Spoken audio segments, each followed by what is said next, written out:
Messieurs, dames, Tangue Koki.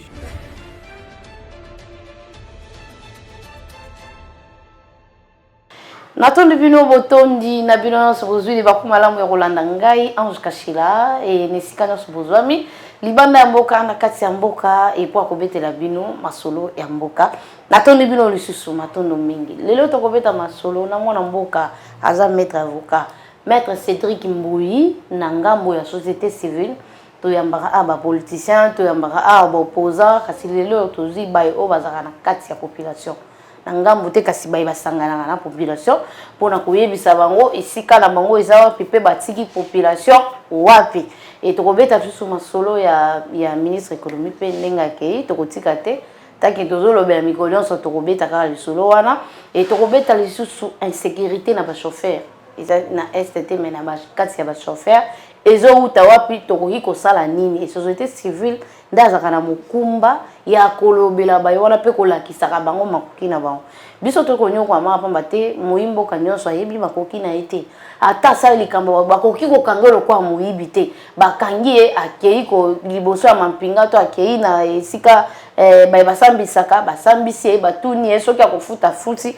kasi bakoki konyokola bayimboka ndenge bakonyokola te mwana mboka maître Cédric topesi yo mbote pe toyambi yo malamu mbote maman journaliste Ange Kashila mwana mboka maître Cédric Mbouyi et tobeta masolo etali nanu nga na côté là nayebisaki bato tokobeta masolo etali économie tokobeta masolo etali ya des populations et puis esika na bino bokei wapi tobandai komona bino penza soki makambo akilasi kosimba te botamboli bobimi na nzela makambo ya pétition bosungaki makasi na makambo etalaki kokabwana ya FCC na cash kasi tozoyoka bino lisusu te bolali bomoni makambo ebongi to ekei e tokobakisa lisusu na makambo oyo bapaya bazonyokola bayimboka e commerce économie eza na maboko ya bapaya moyimboka akomi ko vivre kaka na sima ya bapaya pamba te biso totekaka lisusu te le contraire oyo ezala donc tosali le contraire ya makambo na esika biso toteka bapaya basomba kasi bango nde baye kotekela biso tina détail donc moyimboka aza lisusu na mongongo te ya bino mpe mongongo bandai kobimisa likolo na bango bobombi yango bandai FCC na kashika bwana mpe bofai na bino mwana mboka te tobandi te biso baya société civile ya RDC toza toujours na terrain mais sauf que non biso tobimaka pamba te mpona kosala na télévision que non toloba tobimi publicité te biso tosalaka mosala na biso ndenge tobonga elongo bami elingi koloba te que non depuis tosalaki pétition ya kokabwana na FCC cash oyo déposaki par président de la République tosuki wana te tokonta kosala mosala na biso en tant que société civile mais ce qui est vrai baréalité ya mboka na biso toyebi yango toyebi bisika touti na bisika tokomi na bisika tolingi tokende donc baaction nyonso oyo tosalaka ezalaka proclamé kilométré et puis tozalaka temps ya kosala bainvestigation bakovérifie tomisa information ya solo po te bakoma kopropose bacongolais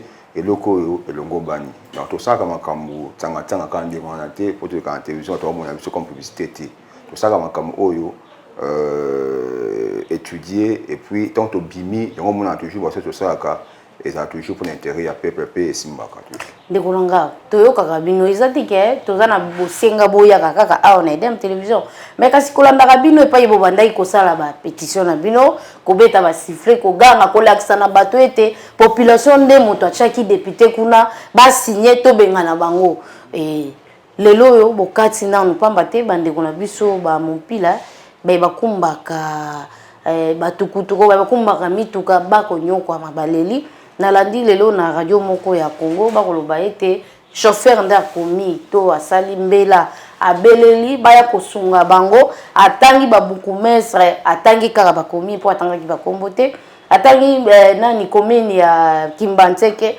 atangi komini ya Masina atangi komini ya Matete atangi komini ya Kisenso toyebi te ndeko nanga ezokoma ndenge nini babourgmestre bazangisa bakumbaka tukutuku to bakumbaka mituka lolenge nini ya kosala mosala oyo ya bango ebino pe tozoyoka bino lisusu te po boyebaka deja yambo bango baloba boyebaka bokitaka na terrain eza bobangi nde ezosala bino to bolembi mosala na bino to eloko nini je suis un polémique donc biso tokobanga nani hein tosala musala en tant que société civile na ba régime oyo le cas ba régime oyo ya mabe ba régime oyo wana ko mabatu e kanyi batu esa boy tosala musala tobanga te kaka régime ya mwana mboka Félix Antoine Tshisekedi oyo azo sala effort ya ko faire respecter les droits de l'homme de tokobanga donc bitumamaka c'est tout bundati mboka comme manifu ekomi et ça le lotende tokotika musala na biso eza rapport là pour na biso ça quand vraiment eza rapport là pour na biso donc tokoti ko sa musala biso ndenge sengeli mais dikamuto bawana eza le mot très important constate au Samine à Kinshasa awa c'est comme si tous a gouverné à Kinshasa awa c'est comme si tous un gouverneur était hein on ne sent pas vraiment musala à gouverneur hein vraiment à Kinshasa parce que t'as bien ma union sur Baxton ça là et Simbate qui ne peut tout les accords slogan tout le monde en passe par là et ça donc attends la politique té il y a le comment la sakati lelo na ibité est-ce que la conception au bon bah ça là quand tu as dit que le mot qui pas mutu moko boye ba so ndenge na bango parce qu'on n'arrive pas comprendre comment c'est petit que mboka ti biso Kinshasa et sa capitale et ça vraiment quand la bosse dans sa té le tout moi ressemble à ceux qui mbuli ko le yindi to ressemble à mbuli kitate parce que mbuli kiti ba union so vraiment la première société au mona mama union so kala oyi tondi écoutez mama écoutez ba tutina ka ndaku ba tonga ba terrassier et salité par-ci par-là et qui n'est comme praticable banzela oya bongolo eza awa je me souviens à inauguration il y a plusieurs années déjà oya pas bongolo awa comment musala mukebu ya pas bongolo awa ekoki kozwa bani ici la fête et victoire yango eza awa na kuta mutage moteri ba plan na komi return na mission nayo parce que awa victoire ma ole kesate amuteya sa sakana te pani nzela basala ndam nzela ubasala ngo c'est déjà combien de mois est-ce que toso oya mukebu basala victoire awa si on a peine dans les arrêts bandel pour nga mwana no babuki te soki babuki ba okanga siko voilà voilà parce que nous nga mituna vraiment musanya so sala asa professionnel to asa musa moboe netu mutu aso mekameka na mituna question est-ce que ça mesure vraiment ya ko diriger ville au toi ça mesurité parce que ceux qui déjà yemo au niveau hôtel de ville azo ko kate ko kamba Kinshasa ne sengeli azana moi leadership wana te bon bato baza sinase na ye ba bukumasa ba osani bona ka le ko ya mokonzi na bango non ça bango kasi molimo oyo la rabino on esale yete bo benga na ba député fandi dans le point tambola pour la mama Kinshasa comme sérieux on malade qui ça ils ont oui mama Kinshasa comme sérieux tous va plainte belé tous en mobile tous des pas batou bazo déclarer parce que tout comme ça d'ici là awa to attaquer ne to ça parce que biso ba la société civile a un rôle moko to luka tout bien-être la population balobi c'est ndazo bomba moi qui sécurité akubumba mais pourquoi alobi a promettait qu'il y a ça dans Zandu wana na 9 mois et c'est ça déjà 2 ans ba dossier nyo so anto anango to ke ndiko tuna ye le gouverneur la ville a biso 9 mois ngo bandaki depuis ouais parce que siko awa ipate za nango za bongo ata prix qui moko nani ko tasa mabelete to mi question babuke Zandu wana mbangu ya autant de mois déjà les lots commis en 2022 ata buki moko te tonga na Zandu comité ya ma toilette comme ceci quand ndengo donc des autres en tuer pour tout partout dans les athées maboulou partout bon toute une question tout d'habitude pas que foutre à chaque jour maman ba te ba ko tsara taxi chaque jour ba buki mettre tout temps bango awa ba ko tsara mbongo chaque jour yemoko na côté des villes il y a chaque ça ko tsara mbongo chaque jour mbongo wana ekendaka wapi gestion na ngone et je pose pour na moka biso donc biso ba tout civil de côté milango de côté mais là pour tout le monde a clair en hôtel de ville musanya aussi la population donc on va dossier sur les alliés dans les bureaux na biso ba société civile RDC avec le coordinateur Christopher Ngoy hier avant abima pour alobali comme quelconque azoka temps ko réunir ba dossier nyo sur sengeli pour tant azo bima libanda azoloba mutu moko te aya ko défier maman azoloba ndikobozaki na likanisi moko ya malamu penza ya kobatela bakumbi tukutuku kopesa bango makoki na bango po ete bakumbamaka na kokanga mapamba te moto so ayibi makoki na ye azobanga pe leta kobanga leta na lolenge nini kofuta bampako te mais kasi ya pasi lisusu kaka tukutuka moki wana bato mibale na 500 francs kasi okotala penza bataxe plaza nango ata 5-7 somba oyo babakiseli bango plaque babakiseli bango fleur liboso bakobakisela bango nzungu liboso nyonso soki basombi te bourgmestre obimisa ye bato ngobila pa kotina ye bato mpona ville la police pa kotina ye bapolisier mpona kokanga bango nayebi te awa batikela ba congolais misala ba ko sate moto nde ko sunga pe biso na ba tozanga mituka tozanga banzela moto ekotaka na nzela nyonso na bité société civile ya bino isike zapi mama eza pasi ya moi pasi makasi mamu so na eko ya mutu na eko ya mutu ya gouverneur parce que bon tu imagines au ville oyo yende mokoza ville oyo politique ya ville oyo yende doit faire définir déjà Kinshasa est un problème de taxe. Bato ba raja ko vande ko ba taxe ngo asala ngo nini question tunaka. Bato na azo jiba futa ba taxe papa. Oui, au futa ba futa ça doit futur. Et na suka mbongo na pesi yo et ça musala nini. Parce que autour de bango na to liso banzela et belé o e vanda ba chantier et si la raté, et ça li ba né na ba mois. Et pour 33 transformer muki boye ko ça une semaine, 2 semaines et si non et ça ba mois. Baba kumbi wana oyo bozo obligé bango futa ba taxe ba nini ils sont comme ça baba kota mula nzela ni ata biso mo futa tambola comme problème na ville de Kinshasa et comme ils sont na ndaku aux gens rendez-vous na ville na 8h donc il faut na ndaku déjà 5h pour ce que le monde ndaku 6h 7h il va que non okuma bisiko comme na retard na Kinshasa awa kokoya koya musa na retard et comme na normal parce que on souté parce que réalité Kinshasa yango na que non les embouteillages par par manzela ba embouteillage on a eza convoqué par nani 1 Manzela, et ça ne pose pas. 2, bah chantier Manzela, et ça ndam ici la raté. Troisièmement, bah service de qui trop. Au transport, il y a boy, oh bah gens transport, oh bah PCR, oh bah Oujana, oh bah sous la police, bah t'as sous la bande sous la verra, finalement on sait pas. N'a n'y a encore un moutuka, n'a on sait la boyer, n'a on côté payer botuer, bah t'es quoi confonir quand t'as un cambois. On m'attend sous boyer. PCR, nous doit habiter, il y a côté interpeller chauffeur, on met tout ça comme ça. Avant dit à Zobanga. Un policier ou bien un kangi moutou. Bon, personne avant du pembe, il y a un taboué, bon, pour ces satés. Bon, toujours il battait au juste. Nan yango azo diriger ma camon, nan azo réguler ma camouana. Donc confuser contre la tableau quoi. On dit bah chauffeur, nan ta moto, quoi peut souffler la tableau quoi. Mais dans Manzela, responsabilité et ça partagé. Du côté Bango Bakambia Kinshasa, bah ça responsabilité ma kasi. Oyo tokolobela ngo surtout ça même émission mobimba awa donc on démontrer bango d'ici quand ni bango baso failli na Kinshasa awa oui permettre que Kinshasa est dans la situation situation mo mabe de deux il y a aussi autre part responsabilité il y a ba chauffeur ba kumbi ba chauffeur mutuka ba chauffeur en moto et ça ba chauffeur et ça ba taximan même ba personnel ba comment se comporter le coup là vraiment ba taximan donc na vie à Kinshasa ils a pas pour kumba comment ko azama na camarade moko utaka libanda auti libanda azongi na mboka na ye azavani wa abuni mwa mingi banda abi bon mon cher dernier ce moment vola na ye ko ndingi akuma pina Kinshasa a akuma kitaka kala obi kasima vola boisa même pas 100 mètres à son dos du voyage que non oui donc akuma Kinshasa te dans ça accident ngaki ne pona bi ke kumbeli oza Kinshasa a wana ko kate dans ça accident chauffeur à côté boyer, à bimi boyer, moto à côté boyer. Azo respecter bande na. Azo respecter le côté bande de côté. Au moins un chauffeur y wana na mutuka, na singlé. Aussi ma bateau ça musala qui taxi y wana ti singlé. Na coupé, wata moto et tout ça. Tu vas pas transporter baza pe la raison quand bango. Baza raison quand bango quand bateau suko yo na koto sa mibeko. Bango so quand bateau pour bacha limbe quand bango na poche. Différence yango wana.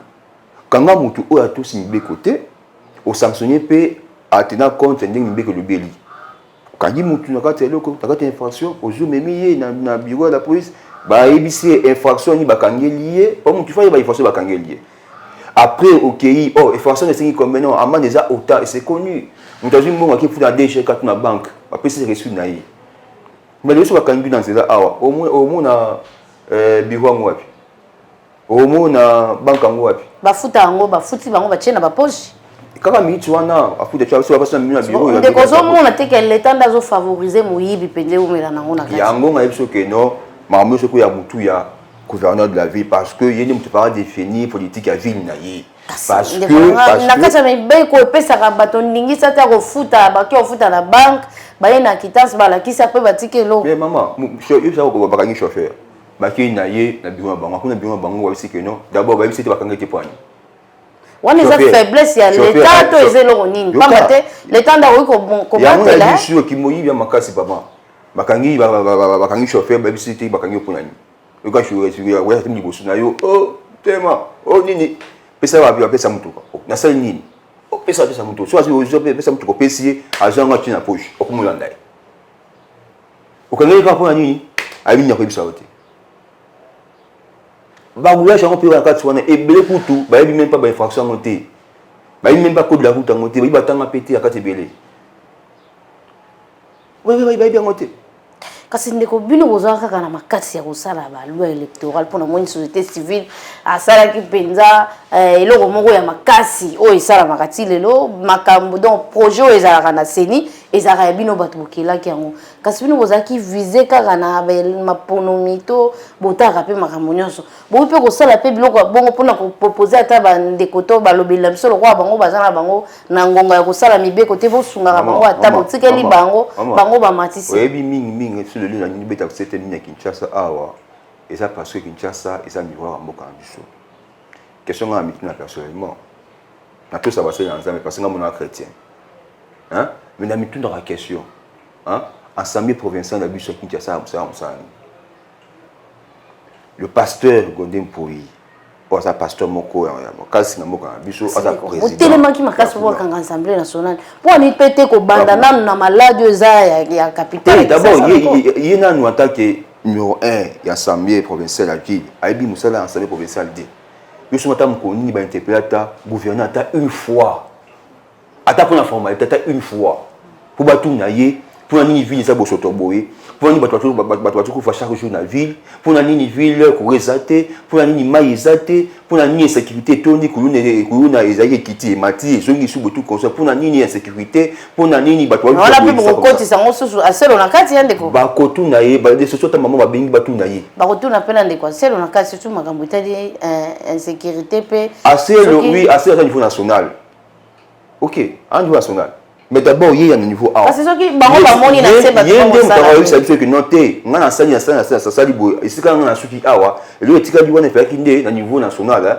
ba compléter a pesi ba moyen ya défense to okaye yo so kata mbamo ko ki assemblée provinciale ba batni ba mtuna concernant situation abi atam ko mo côté et pour ani a chaba député yo ça pour faire la poche na yi la poche na yi c'est que assemblée ya bongo to ndako ya boye bozo bombango ti tango nini société civile o biso to tshaka motema po ete bino bozana mongongo makasi kolobela ba mama oyo bazanga mingongo pona ko telema boza pe na makasi ya ko telemela bato songolo pakala pe balongwe batike sika makambo bongi kasi boni boko batela assemblée provinciale o biso nyonso to yebi soki déjà mokambi o ya assemblée provinciale ko yiko benga ngobila pona ko sambisa ngobila na désordre zo sana kisasa soki azokoka ko benga ete ye moko azo défendre ngobila na yebite place na bino boko yiko sala nini maman la population pas éviter que bato atinda ginde ba kosala bango bazo tanga kaka ngobila biso ba société civile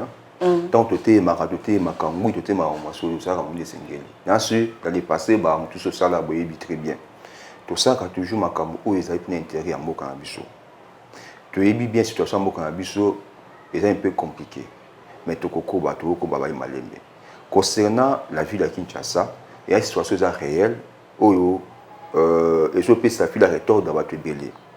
Et d'ici là, sur la société civile, donc on a une action, il y a grande envergure, tout ça va passer contre ma mobile sur la ville de Kinshasa.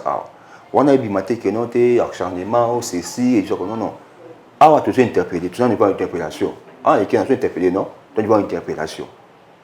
Le TV va pas pour ça, soit pour ça, bangoté, comme on a besoin dans la banque, comme ça, on a besoin de la société civile, et ça pour défendre l'intérêt de la population. Donc c'est ça. Donc ça, on s'est dit c'est ngeli. Moi mboka tokota sikoyo na makambo itali ya mangomba politique ba manda politiko et na ngambu ya ensemble na bahati moi penza bitumbe kondongwana balobi ete lokwa ministre économie aza moto ya bahati et babi les entambwe azaka moto ya ngambo ya Moïse Katumbi et le eza bongo eza bitumba ba kobundisa bahati po bahati pa longola alonga pa Tshisekedi azanga équilibre azanga moyen ya ko sala pa musala na ndenge sengeli bon éviter kolongwa ya ministre basali mosala kitoko to fallait ka kopesa privilège na kobenga na ministre ou bien kosala loi électorale au biso nyonso tozelaki assemblée nationale bakotaki ezaki une session extraordinaire pour la makambo etali mingi loi électorale bon na éviter oyo ye ezui place pendia ya bisika nyonso wana pona yo yambaki yango boni yango na biso elio aspect makasi na kata régime oyo asikoyo eza juste la démocratie et l'activement qui na kati ya union sacrée démocratie ça dans muta libre ya ko s'exprimer ya ko exprimer kanisi na ye façon approche na mona makambo na ko critiquer ce qui va permettre à ce que beaucoup etambola ça veut dire quoi to yiko sabiso so lingu mamoko mais ceux qui moninga asali mabi c'était de pesika wana asali mabi te esika na simbité il faut le ça c'est ça différemment na ba régime que la fois passé ezala que non atam to asali mabi asa malamu muto ko interpeller azati au nom ya majorité comprendre et là il y a ba signaux ça que non régime ya ndeko Kisekedi ezo kotisa malembe évolution na mwango même tout le monde a monté l'année passée hein na kati ya famille politique ya majorité présidentielle hein bu bakoisa ministre à côté mal bosso ba régime to ka avec Wandeko Kabila tout consort au moins qui mututé la ibi autant de millions mutu auto comment ça son ka chef France solo la bien Kabila a aussi Kabila mutu auto comment ça des fois on dit tu bien ta ministre ba ko répondre na ensemble on est ko yati muni à l'époque comme président de l'Assemblée à Kali Aboyi et tout ça comme ça mais aujourd'hui tout le monde en ben interpeller ministre aillé à se défendre ba député ya famille politique na bon la obédience à majorité dans le parlement baboui puis bakoui ici donc cela veut dire que non démocratie quand même hein, il y a quand même des évolutions ça c'est de 1 de 2 bon Bati Katumbi bon c'est des bons guerres hein.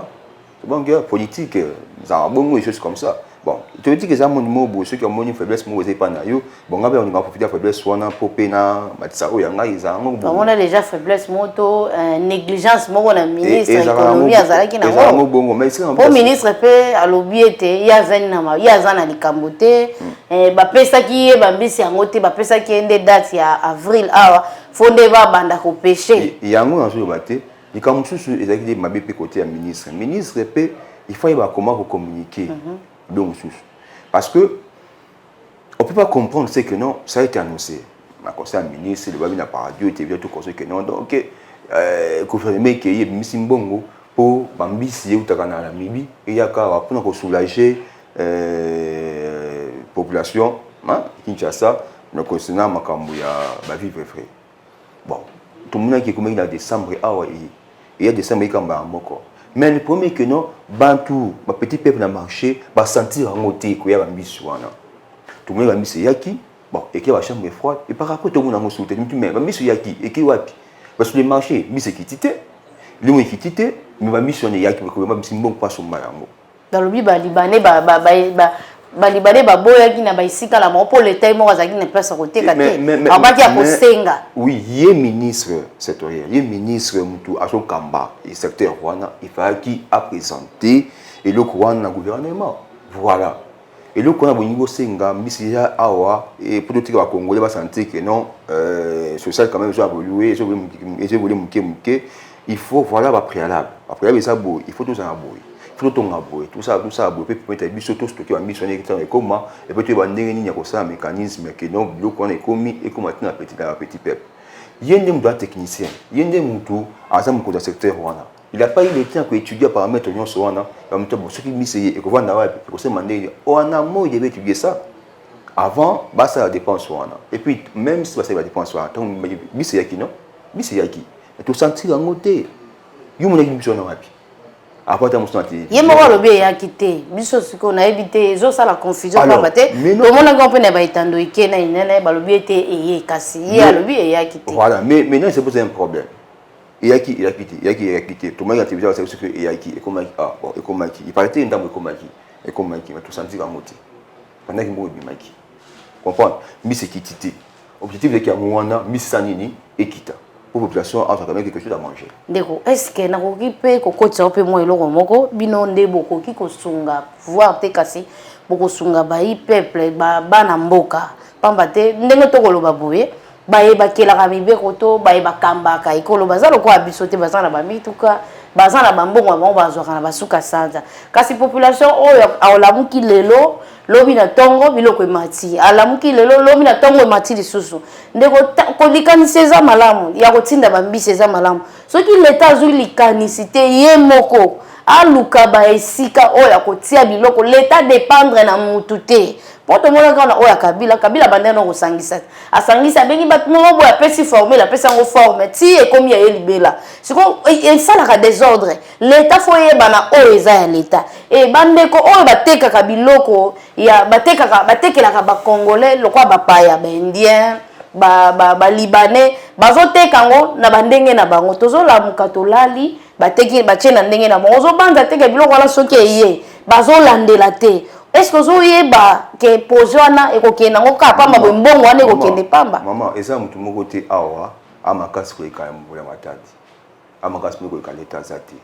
mutu moko te ki leta makasi na mboka la seule chose à rajouter c'est une des raisons pour qui ba député ba préférer que non atika bonga parce que bango bazolandela nan bapaya wana oyo bazonyokola peuple congolais de dola refanda na cité non comme kuna parce que yende mutu azo représenter l'état dans secteur wana et dans secteur va qui alors c'est lui qui devait mettre de l'ordre dans la cambo wana ça fait déjà presque 6 mois qu'il est là mais on ne sent pas quoi arranger ma cambo dans le secteur wana auto chaque fois bloc chaque jour bloc matière 20 à 30 pour l'économie ça na maboko économie na commerce ça na maboko ba l'état ça na loroté asala ata sa vente na yebe zo koma mais nazo kotoka parce que le mati à 20, 30 à 30% le mati chaque jour matin. On a beaucoup le mati, mais salaire mutu et son matin. Et puis makala peso uta na onka pembeni yo maison matin. Il y avait un problème, faiblesse du côté il y a ministre.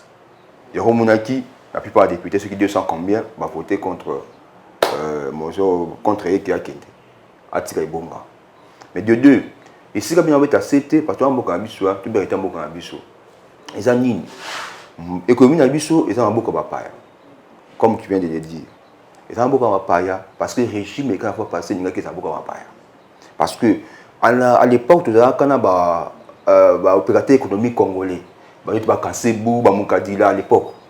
Comprenez? Parce qu'il y a beaucoup de biso, c'est l'économie beaucoup de biso. Bateau va kenda wapi. Donc nous na question to kenda wapi, l'économie comment beaucoup de paya, comment va indien parce que c'est tout comme il y a indien moi il est là, na va y caler là. Après 1 mois, 2 mois akumda mutuka akumi boye ba usambongo ba chaka prix na ndenge na ye yango nana abati api wana complicité na ba autorité mususu à l'époque na ta bloc wana il y a des pourcentages il y a ba autorité mususu ba pourcentage ba service mususu na ka ta bloc wana ba bloc nyonso wana bataki yango ba meki ko tala qu'est-ce qu'il faut faire pour na ko yingula loko wana du côté ministre a ça qui le connaît récemment yango ya biso qui quelque part que non makambo oyo ngata yango na misu mibale. Dans mon sous oui, ministre a la faiblesse du côté où il a quitté, ok, où il député va faire raison qu'on interpellé.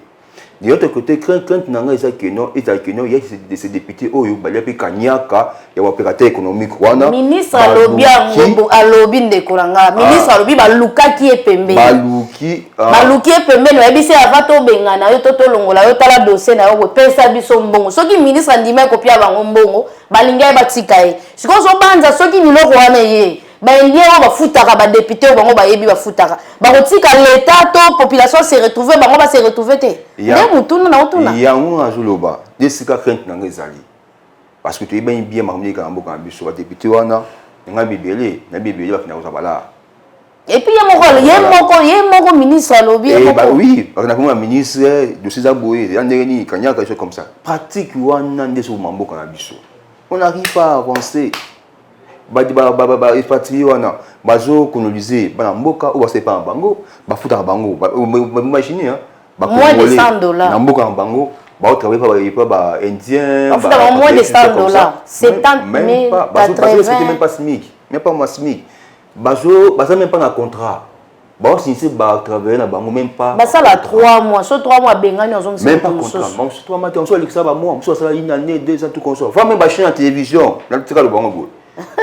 Dans un dossier, moi, dans Mikolo, il y a un journaliste, mon corps, c'est que j'ai mon prix, la chaîne privé. Ah ouais, à ça, il 3 ans, bah, faut arrêter. Bah, faut arrêter. Donc, on se dit que la chaîne, c'est un problème sérieux dans le Bisso. Dans la question, ministre du Travail, Moussa Salaka. Moussa Salaka.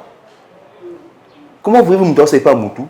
Ah oui, vous savez, on a été, c'est médicoté, on n'a quand même pas ratification, on n'a même pas salaire de Senghel, même pas transport. Moussa là, des temps, depuis 6h, 18h, 20h. Est-ce que vous comprenez ça? La limite, ça va 5 000 francs par jour. Ne fout à bon, ça va payer ça au été. Bah bon, mais le 5 000 on a 7 jours, bah payer sur. On a déjà quoi, on a la salaire. Yo ba fout à quoi samedi, on a so fout à $50. On a faut chama maman na quoi à te garamikate pour sangisaka. Mais vous ça la makasi na mboka nae, mo paya mutazo comme ça. Colombo ka esclave wana ba mboka to mona ba politicien ba le côté bino pe société civile qui met la bino comme bangsa te biso qui met na biso eza pas maté biso ça comme musa na makele l'été tout ça comme ça na biso avec ba investigation na mito tout ça investigation wana c'est ça bango ba tout surtout tant attendre aussi masma bango et ça bango déjà que non ils se sali investigation makambo nyoto do bawana et to wana robimisa ba dossier wana et avec de preuves et ça trop tard il est temps encore mutamta certain na yé ba ko bongisa parce que biso a tout travail pour intérêt mboka alors tant que ba droit ba congolais ils a respecté ça ba fouetté en tout cas vous a toujours na mkongo na biso société civile to tika bino jamais parce que souci na biso et ça que non population s'est retrouvée pe mboka et développer liboso. Alors, le service ne sont tout le temps à Awa. C'est que Awa, n'a pas on tangité. Monta c'est ça Moussa de Senghel. Parce que bah Congolais balembi. Mais ba Congolais ba yeba makoki na bango te. Na banda osepela na bino koki tatambola kisaki bato ke. Bino ndebo décida kaliko. Bino kozali kola ba député. To mona ki ba député ba songa ki sima na ba agenda na bango caché bazalaki nango. Lelo soki lelo bo décider bo lobiete. Mupayata mokote ateka biloko na détail et puis mupayata mokote ateka biloko na talo alikolo po biso to landaka bapaya tuna ba mama bateka na ba boutique o tuna bango biloko emataka ndeni ye pa yebite ake kosoma marchandise akutaki lobi ezalaki na 5 000 francs babakisi 50 likolo so babakisi 100 francs likolo to na mboka moko to salaka eloko te savon ka bapaya otako lo eloko makambo ya opérateur économique bango nyoso bazate ndeko na bazana bango et là on a ça le système qui a kabylé zaki ndengeni ya zani na benjena e congolais moko soka ye aya ko sala eloko na ye ba ko tindele ba agent ata 7 ko yeba te bazo uta wapi o aya futi o azongba na sina assistant ba ba kenda ko sala nga suki nazo mona ba agent bazo ya motalika eloko ngo mukebo siko lo biso akwei ake ko sala siko pa ba indien Indien baza na facilité na Congo ba congolais baza na difficulté na Congo na habité société civile pour ça le biso mobeko o ekoki ko battre la population bon sali bino ba sala projet à seni na tant to dondo kana seni to ganga bino ba to sala seni wana na kati te mibeko ezali mibeko ozo protéger ba congolais ba to atika na petit détail ba so petit commerce ezali que c'est ba congolais ezali mibeko. Mais pesa pe ba paya ndingisa ke ba paya mususu ba nyoko la population bango na boka na bango ndingisa te le problème c'est que non faiblesse c'est à niveau il y a au moins une des raisons ba luki ko ça mise économie quelque part mais ministre de commerce tout comme ça on va voir ça et ça va demain na bango et le ko le bango chaque fois on a récemment awa ba l'économie. Association des consommateurs, notamment récemment. Maintenant, la question, maman. À table, on va te dire que il y a Liban. Maintenant, la question, moko. Ce qui est réellement, pour nous, il y a Liban, les armements surveillés, contrôlés. Ils ont contrôlé. Parce que, je me souviens, c'est que ça travail dans la fin d'études. Parce que nous avons ça, mémoire sur la protection des consommateurs. Alors, nous avons ce qui vraiment, comment nous avons protégé. C'est qu'on a contre nous doit protéger. Nous avons publié déjà 2 ou 3 articles sur la protection des consommateurs. Comment j'imagine? Bah produit au musu de côté en Angola té. Yango yaka. Ezoya a. Bangoli ba sala yango. Ba otini ya bino a. Ba komi bien quand ta na ba ba jabon que non et le quoi côté en Angola té. Donc ba osala yango bamboa a. Ce qu'on dit sur na ngambo ya ba ekola ta. La question au monde au ba produit ba ria varier côté qui. Makanyango a. Na mtune question comment qui a wa Kinshasa ndenge. Ekota kindenge. Ekoti antida nini? Ndenge nini? So la ndeli yango pe ba fongola ba oteka ngo ba ngo. Nous supposons que non OCC et ça va frontière nyos, ça partout. Parce que vous savez bien OCC, c'est pas tout ça va blabla au contrôle. La boue OCC pour ça nous arani. La boue OCC arani. Lilo bima Kinshasa a et le ça va changer lilo. On a jeune hein. Lilo ça jeunesse lilo. Jeunesse et ça a fini la lobby. On travaille lobby il y a lilo déjà. Parce que les lunes, il fallait tout y là et pas mes colons ni oyo to ko ça lobby. Mais jeunesse sont lelo et ça abouti na bazodo do abimans là. Bangana zodo de comme na ba venir nyonso pa. Na ba policier na kati kuna wa soda. Na ba agent de l'ordre ba ba sodo. Au moins mutamini mesu mo mki wo tongo 6h 7h asa mi usa mki wo passa langwe. Il sera jeune wana le bien ça ndé. Trop à risque comme que lui après 5 après 10 ans ba komi kuya ko konza biso mboka parce que la jeunesse ezo comme affaibli na niveau intellectuel. Oui, ça me donne qui tombe chaque tongo à un quit. Lui a un quit. Ah oui, kolani. Ah ça me semble ndenge. Et puis ndeko ni kama mususu ya pas César. Tant babo ya kabate ka bloko wana bateka ngona ko bomba na. Kasi sika basala ka. Te bateka ko bomba mate. Bima libanda wa ipa bino wa muna ngo ba oteka ngo. Omona soki basola balamuki na mabako luka mbongo ba yeba zokanga bango moko ngobila tinda ka bakanga masanga bongo. Qu'est-ce que tu as dit ça ndenge nini? Ekotaka kutu tende ko basala ngola limete oyoka kutu na solo. Sol ou met pas ça no kolangwa. Po basala ngoka na limete bakanga compagnie te mi bazokanga bato bazoke kosomba. Compagnie za place à koluka. Donc ça veut dire que nos politiques moko ko été ça tina moko na biso concernant ya koyeba ndenge ko protéger jeunesse. Et ça dit.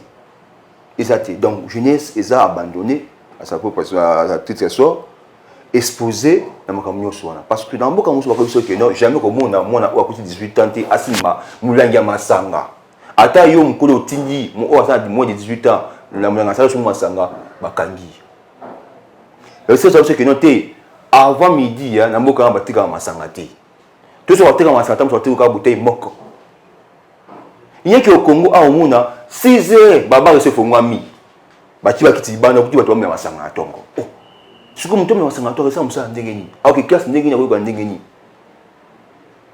kasi yango na zolela isika la bino eza wapi ndeko biso ba la société civile to le bara toujours nous compter toujours ya ko beta CT et on a vu chaque fois que non la régime la fois passée tant on va komika ko ba vérité wana ba wana ko beta sur bikoko nasi ozaki te moi ba be osileka ba be wana bokanga monoko te ngana ko kamwa bande ba kobangisa bino pona ko bengala bango nanu awa na bite ko sala pression na l'état soit na gouvernement sama lukonde po yemo ko loba te bolobisa sama na makasa lo bandima kozwa ebonga po sa musala so ko ka te bolobisa na makasi asali mokanda atiki po ete to tikela bana po na ebite l'état koki kozanga makoki ya ko defisa tabato. Tout ça, les béné na Congo, bako ça na savon et pamba. Bako ça la biso savon et pamba. Ce qui va le bien te biscuit bande ou ta kuna to ndimi ata biscuit. Kasi biscuit zo uta libane zo ya a zo te kama na talo ya likolo. Ozo longwa a zo kene na Brazzaville zo te kama na talo ya se. Politique wana bozo mona ngondenge nini? Est-ce que bozo mona te ke ça ba yi politique on débat nyoko la ba peuple congolais. Ka bato ba voter ba on débat nyoko la bango. Ya ngo na biso que non, biso ba société civile là. On a biso autosar des nini. Pour protéger l'intérêt de la population. Comprendre? Alors, comment protéger l'intérêt de la population? Le secteur est belé. Moi, quand je suis malade, le secteur est mieux. Transport, dans l'économie. Donc, le secteur est mieux malade. Alors, il faut que nous progressivement dans chaque secteur. En tenant aussi compte de la réalité de la parce que, imaginez un militaire que non, bon. Toto ba biso moko awa ba opérateur économique moko ya biso ba étranger ba kongoye ba za sauter bon imagine que notre pays makambo ya shosho tout comme ça to benga bango akende to tika seconde tiko benga na bango tika sitango bozo sala moto wana ba ko banga ko matsa biloko mikolo yango azokende ndenge na koloba na pona ko kata hémorragie wana ko kata eloko wana yango azokende yango moninga personnellement OK nazaki d'accord OK il faut faire partir ministre de l'économie, ok, tenant compte il y a ba grief oyo ba tangelier. Vous comprenez? Tout temps à ma quand il y a prix. Il y a bilo ko yimota chaque jour. Tu éviter ba pi en fonction de quoi? Tout temps à awa ba bilo ba tekla batu, ou ba tekla batu, batu aliaka. Et ça maman, il y a passé. Imaginez le loi. Nanda que les autres en moins de imaginez le loi. Là le tungu lielo comme Michel, le tungu lielo. Comme Michel, tomate ya mbuma oyo, comme tomate moko bo 500 francs. C'est que nyonso wana eza contrôlé, te monta zo contrôler commerce date économie date. Laisser aller eza kata secteur wana. Moto so la mukine na tongo a che prix nenga lingi. Na makale zo uta na Congo central awa ezo mata. Nenga lingi. Donc on appelle ça uta na Ukraine to zo uta na Russie. On contrôler mutu azate. Ko balobaki oui le uta kana Ukraine, oui le uta kana Russie. Les mati. Toi ces pays oyo mutu saka makambo nenga lingi librement. Sans qu'il batte ni comme sans qu'il azala redevable à qui que ce soit. Le seul pays. Mutu ça loi d'ici kanayi. Na yebi na bien sur le moko. Et qui même pas déjà na côté supermarché moko. Na côté supermarché na côté boui pas, on va te gâteau na côté le coin ba cha ba vitre wana bien gâteau ba gâteau asali. Oh. Na côté pourquoi ta boui na ta vitrine wana, yo ka ba dixième mi ba na côté vitrine wana ko ba gâteau. Ah. La une question, est-ce que service hygiène moko za raté? Ba te gapsu biloko na cher. Et puis ba indien wana na ba libani wana. Et puis biloko wango ba tcheku na kati. Misuku to lala. Ba te yango bino. Et si ba te ke lieu, ma to le kambuza to so kina kuna o ki olia na so ki sa lo so boaki. Ma to so ke ya meza to za to anati. De deux. Biloko wa tchaka tu mal conservé. OK, yo so biloko a mo prix tant soit 550. 550 francs. OK, vous dans caisse boué, OT 650 francs. Oh, mais on a acheté 650 francs. Mais qui ça fout 650 francs? Nous choisissons escroquerie. Et escroquerie, et je les cana, na mis sur total. Na ba autorité au ba to ko so na finance de machin, ba eso ki na ba ngo. Ba zo mona yango. En principe, il faut que vous 550, vous avez 550. Parce que vous avez en fonction bon dans la poche na yi. Et non, à comme kuna o et moi quitter, à comme on a la banque ça va 100 fois, ça va 500 fois, 200 fois, là va 50 fois. Si ça ne sont pas nombre de personnes dans la journée dans quand il y a supermarché, on les a combien? Ils ont combien? Ils ont bon belé. Ba 100 francs na 200 fois sur par. On va à 200 fois de côté sur haka. Ba sur haka. Imagine sur ba ta côté 100 personnes. Hein? 100 personnes à côté, c'est 200 fois, 300 fois. Il va gagner combien? En dehors, il y a bénéfice de bango ba tina produit wana. Ndenge on va ça bombo na mboka biso bazo approver population na biso. Et bango bazo donda. Mwana mboka poto kabona to kabana na yo na basango ya société civile tozaki na bosenga na bino makasi pamba te bino bolakisaki biso to bo accompagnaki penza bitumba oyo na ndenge bosalelaki esengo mususu tango pouvoir oyaki tomonaki bino botelemelaki makambo ya ba député national tomoni babangaki bazongaki mwasima po pétition penza basignaki yango tango population a comprendre que ye mutapesa ka député pouvoir tikala signaki ende bato basignaki belé et kasi toza susu na bosenga na bio to éviter et kozala mikolo nyonso mpona ko développer ko fungola pe population po etaye ba esika na ye kasi moi position ya société civile kimia oyo po ete to kabana baningezaki ya nini te na zato so na bandi awa biso to sala musala makeli te to sala musala sine sengeli comprendre ezate joa kimia te toi kimia te na yebi question ta musu ngo biso que non depuis moi mboka Félix Tshisekedi a combien pouvoir to comme kimia question ngo bani ya ngwana ba so ba indirectement te ça ne veut pas dire que non le cola antena ce côté na mboka toujours président de la République mususu n'est au tiki kolandela intérêt à la population T. Bien sûr à un moment tu es d'accord on a fait une limité parce que tu es presque bien ma vision moko où il moi le baki des slogans où est le peuple d'abord et où il y a la société civile vous comprenez la société civile mais tout le monde a pu mon Zambo quand ça m'a volonté on a muké koluka ndelembisi binope te à ça m'a volonté wana.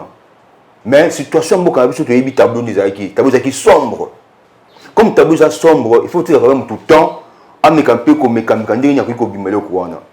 Aussitôt on tabandi musala, aussitôt bonimbo na ochai chocho, beaucoup risquer de misamika.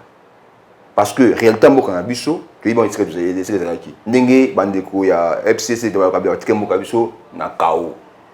Comprenez? Mais il y a un autre awate, a tout makambo awa. Tout ça attaquer batumi. Il y a une sacrée non. Bon, on doit ça vous consulter. Tous interpeller bango. Donc ça veut dire que notre côté au sein de des Sengeli. Mais sauf que non, le régime à la fois passé, on a dit que quand biso, aussi tout le bikam. Mais le régime mikolo yo, attaque le lobby, bazo kabiso, bazo inquiété bisoté, habité basa musa bango et la société civile. Comprendre? Différence ya ngwana. Tellement que nous au message à ces jours na bakani biso, avec biso to swing bo ya moins que to ça tout comme ça musa biso. Mais sauf à toute cette fois-ci, donc ça musa biso, mon consamo ka guide démocratie, ni critique wana positive tout ça là yango, puis va tenir compte nango. C'est ça. Donc alors à considérer sur la société civile tout ça ben mis na bangoté, mais tout ça va partenaire. Différemment, dans le régime, il y a la fois passé. Donc c'est à ce niveau-là. Donc ça ne veut pas dire qu'un tout lâché. Dès qu'un ami était à ce ça yo, baxom tout banasu ami tout ti tout défendre l'intérêt pour que tu n'as souka. Baxom tout ça quand ami était awa, tout le gars na la chaîne ya bino, émission ya bino, tout réussi ça bino peut tout terrain na bino, on a baxom tout ça la minute pour l'intérêt à la population, pour l'intérêt en boka. Merci beaucoup. Na pesi moté, na coordinateur na biso Christopher Ngoyi, Mutamba. Mbote malamu mon cordon. Ngapi na pesi mbote na cordon Christopher Ngoyi nga nazozela okara.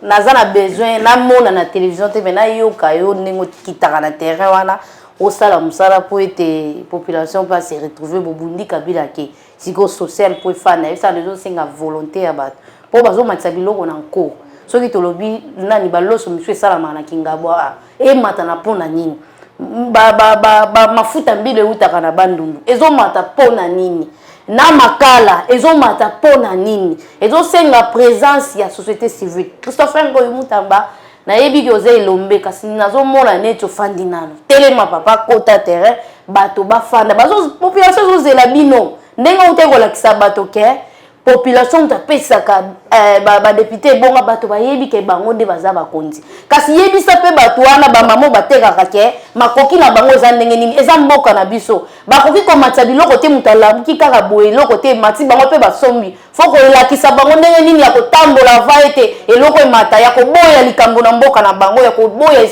kozala esclave na mboka na bango na banze te tokomi na suka fo te tokutana mbala sima. Messieurs, dames, Tanguy Koki.